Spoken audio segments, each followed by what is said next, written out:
So this is the big beehive. We're going into it for the first time since we moved it back to Apex. We're just checking to see how things are looking and trying to make sure they're ready for winter. Yesterday, here in central North Carolina, it was in the mid-60s. Today, it's just a little bit cooler. The girls were flying a lot yesterday, but not so much today.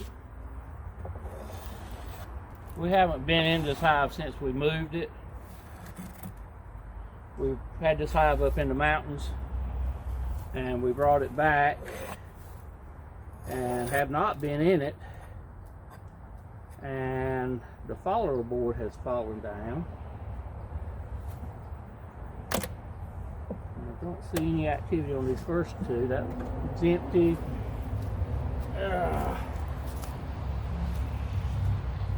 See if I can get one more out before. There's nothing here. No resources? Yeah, just comb. Nothing. Okay. I think we'll go ahead and take this one out. There's 2, 4, 6. That'll leave 6. The next one has honey on it. Good. This one don't have anything on it. Just a little bit of honey. Not much. Oh, girls. They're a little sluggish. That's got a little bit of in it, but just sit it right there on the ground in front.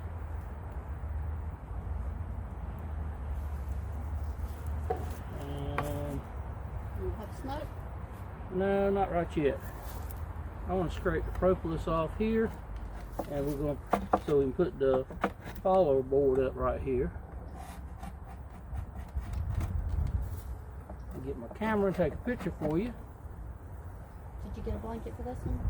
No, you want to run and grab it? There should be one left on top of that toolbox. Okay.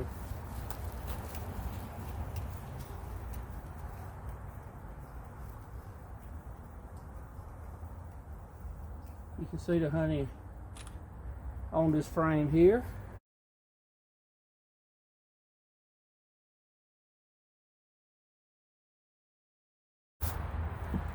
And there's just a few bees. There's just a few bees inside this hive here. But they do have honey down in there. It's kind of dark honey. So the last thing that was blooming up in the mountains was the I'll think of it in a minute.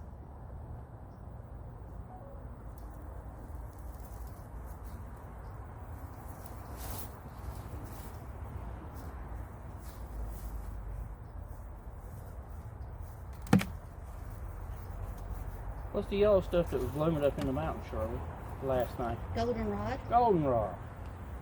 So it's kind of a darker honey. Oh my goodness. It's What? Good or bad? oh, there's plenty of bees. Lots of bees here.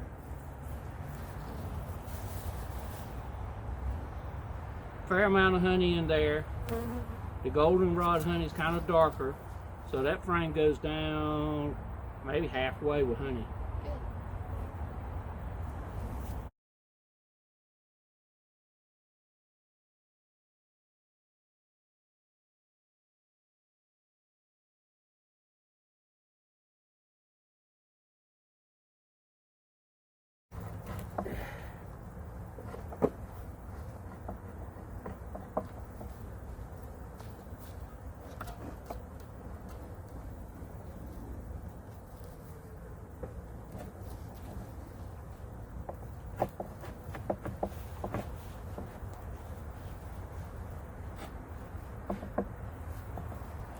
So, our frames,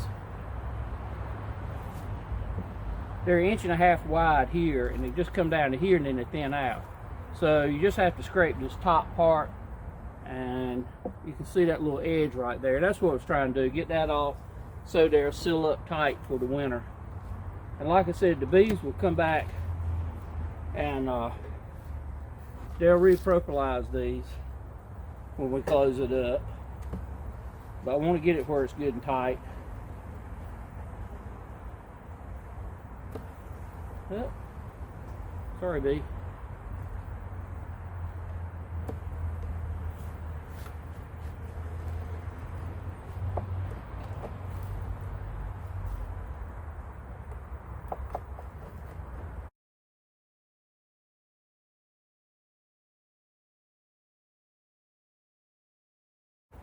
That's a good frame. So those look good. Looks like they got plenty of honey for winter. Yeah. Good. They look like they're doing great. This has been a strong colony from the beginning.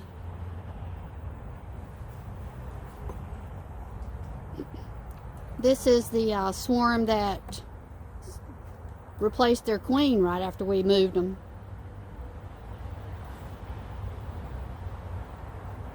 But they've had good numbers all summer. So this all looks good. Okay. This one's got honey this far down. Okay. Nice. Not kind of in a V shape. There's not so much out here on this very corner, but it's a good amount of honey here. Good. So if everything works out, I think this one should have a real good chance of making it this winter. This one looks the best of all four of them, right? Yeah. Really. This The beeline hive looked good too. The beeline hive is the next best one. The first one we did over there, it's not so good. It wouldn't surprise me if them girls don't, you know, it kind of will surprise me if they do make it. Get down to 1B. There you go.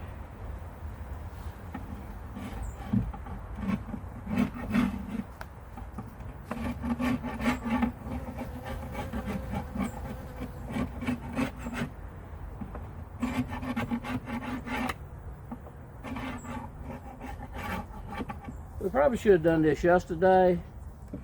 There would have been more bees out foraging.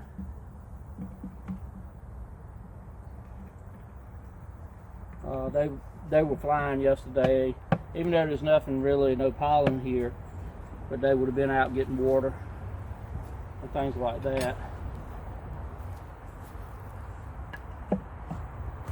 I do want to put a couple of pins in this one. Like I said, the follower board had fell over in this hive, and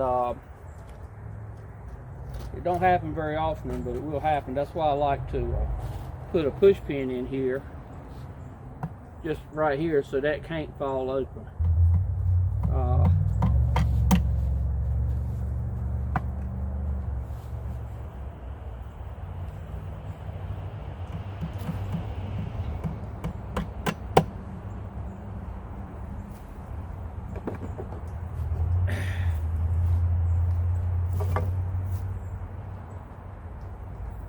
Put a couple blocks of wood in there just so the bees can get under that follower board if they want to come out to this end for any reason.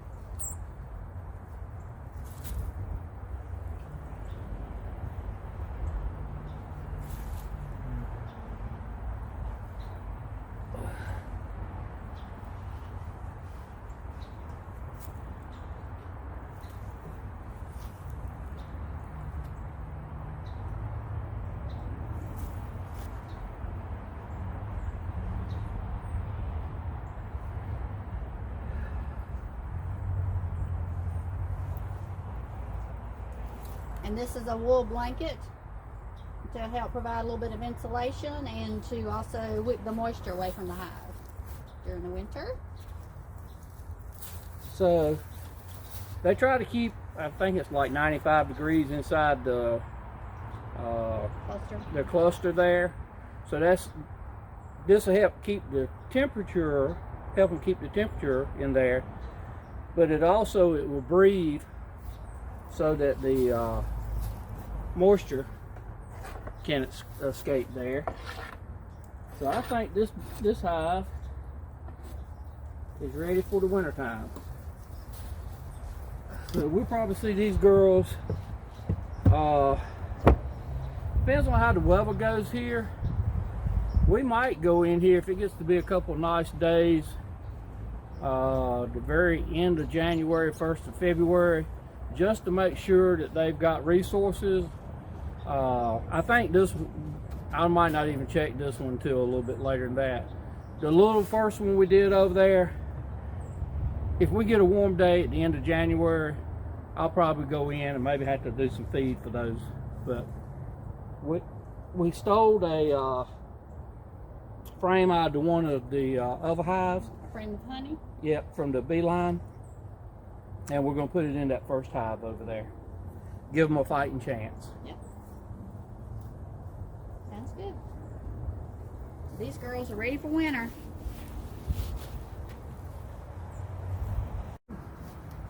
So this is the sunset hive. Early on in one of our early videos, we talked about if you're getting into bees, it would be beneficial to have at least 2 colonies, not to just start with one. And that way, if you needed to borrow resources from one to the other, you could do that.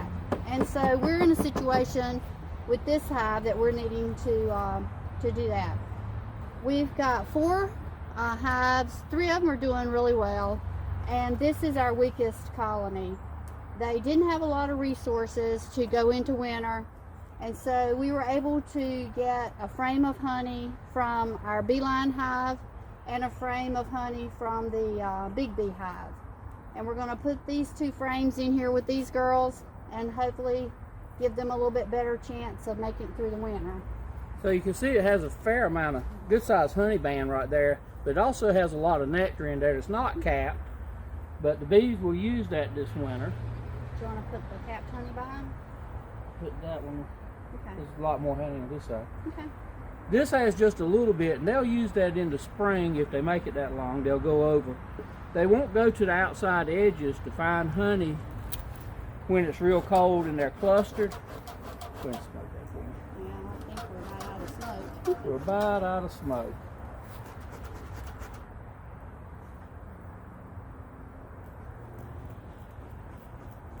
See if we can get this enough smoke to smoke these girls down right here. Just so we can close them up. You get a hive tool right there.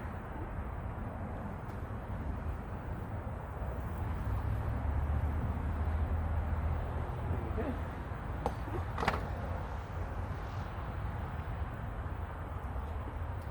And like I said, it's just a little bit of resources we're robbing from the other hives that are doing better. Give these girls a better chance of making it through the winter. I guess I'll go ahead and leave this one back in there. It's got a little nectar and a little honey on it. Leave this one in there. The other ones we just put in have more. Let me pull these push pins out. They're in the wrong place now.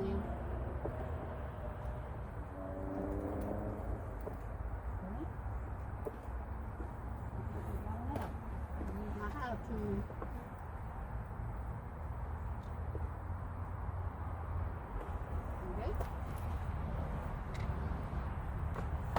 Hive tool is useful for all kinds of things.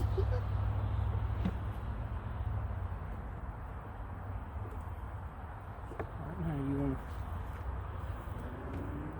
to tap those pins in.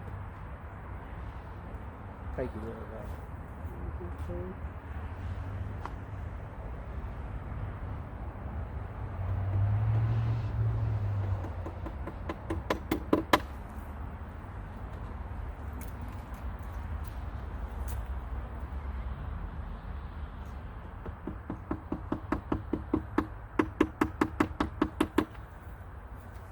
Okay.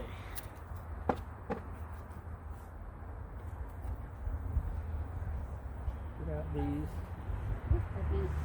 One in the blanket up here. It's coming out. You got it. And then you push it back in. Yeah. You don't want to be folded up in that blanket. So, what I want to do, right there, is put them in front of the vent from the bottom on each side.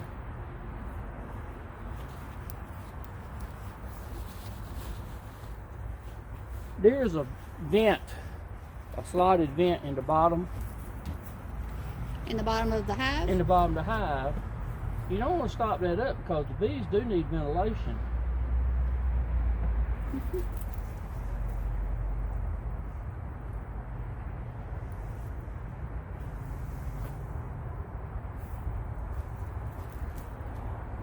see how this is going to work out.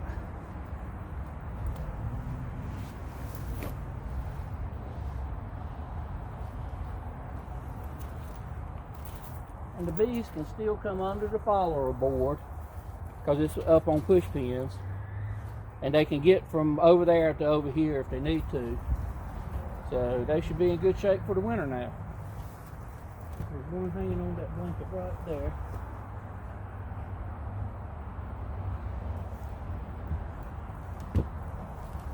Okay. All right, they should be ready for winter now. So by putting those other 2 frames that had some resources in there, I feel better about their chance now, because they just had a small amount of honey on the top of the frames that were in there. So this should give them a little better chance.